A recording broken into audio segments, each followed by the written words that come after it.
Hello internet friends, my name is Catherine and I'm the human behind creation, Miss Couture. In today's episode of In the Dye Pan, we are going to attempt glazing. What is glazing, you may ask? Well, it's a technique where you will put a very little amount um, of of dye in your dye pot, and then with a very high amount of acid, if you're working with acid dyes, to create an effect that will cover only the surface of the strand of yarn, which means that if you were to cut your yarn, the middle, if you chose to keep the bare yarn underneath, which means that like the cut section, you would see still white inside of your strand of yarn, where the outside would be lightly covered in dye, which creates like a porous effect, I would say. So let's get into the episode. So we are starting with a pot of water that I've started to heat already because it takes a long time to heat. So I'm doing a first layer of color. So this one I wanted to go through the entire fiber.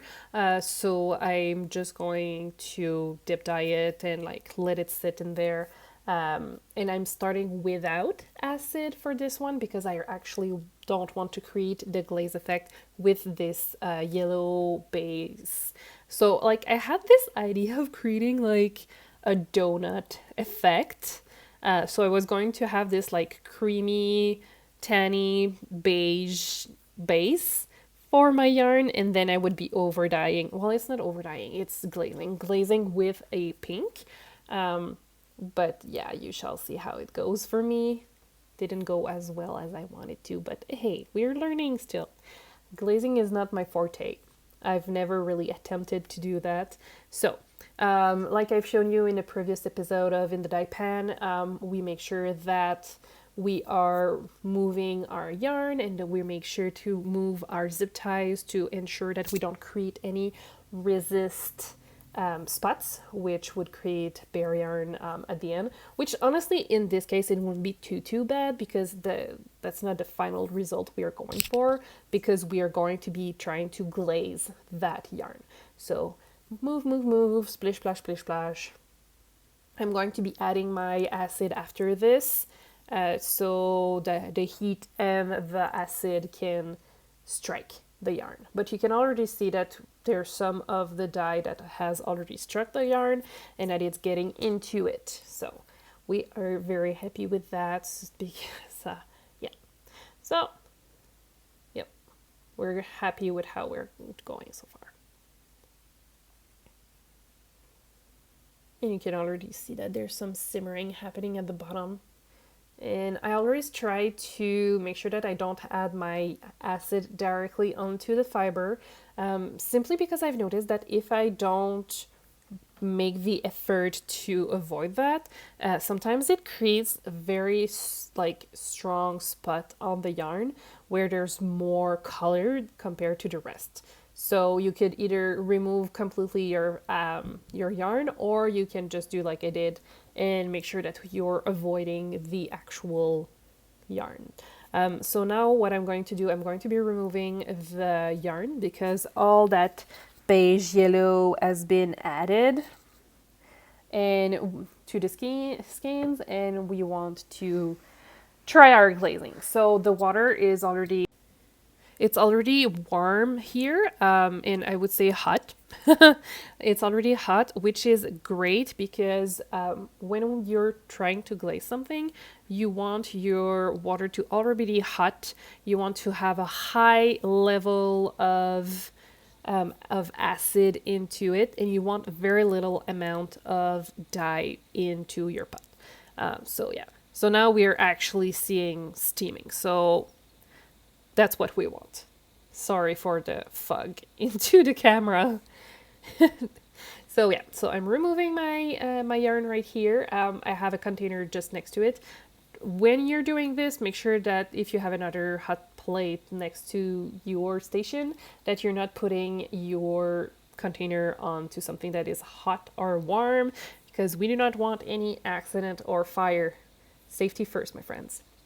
So I'm going to be adding a little bit more acid as well, just in case there's not enough. I should probably just like try and do those acid stripes to make sure that it's quite high. I should check that out.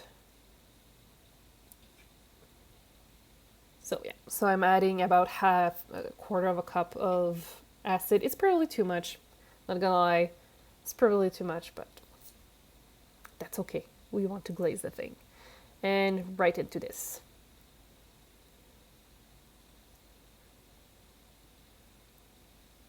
And I do the same technique. I up and down, make sure I remove my zip ties from the same spot to make sure that we don't create RZA spots.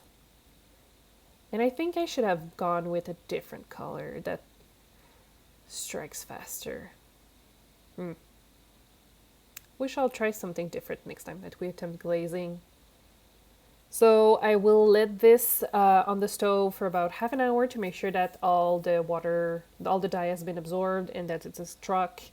And the thing is, with pinks, yeah, you can actually see some glazing, I think. You can already see it there. So we'll see you at the time that we will be cleaning this. Alright, I've cooked this for half an hour and then I let it in the container for 45 minutes to cool down and make sure that everything is properly vet. Okay, so funny story, actually. So the reason you don't see me in bringing the actual pot next to the sink like I usually do is because I dropped my phone in the in the pot, and yeah, I had to rescue it quite fast, so that's why you didn't see my pot. So make sure that every electronics is secure before you attempt anything. And hey, I think I can see some thing. Anyways, since there was not a whole lot of dye into the pot, there was no bleeding at all, which is fantastic. Spin dryer, magic, and here it is. So you can actually see some glazing. It's not perfect. Like I said, I think I should have chosen a different color to create the glaze effect I was going for, but I'm still very happy with how it turned out. So we didn't have like that donut effect I was going for, but you can definitely see that some strands have like this porous color kind of thing. And I think next time what I should do is like have either a dark color as a base. Like I think I need to rethink what I want to do with this and create a better effect. But I'm very happy, like we can see that there is some form of glazing happening, which for a first attempt, I think I did pretty decent. So yeah, I definitely have improvement that can be done, which is normal because, like I said, it was the first time I was actually attempting some glazing. But overall, it's not too bad. Could be much worse. That's for sure. Well, so that comes to the conclusion. If you have any questions, you can leave them in the comment section, I guess, or you can email me or anything, and I will hopefully gladly help you out. If you've liked the video, please consider liking it, sharing it, and if you want to follow along the journey, if you want to consider subscribing, that would be very lovely. And thank you so much for watching, and I will see you in the next one very soon.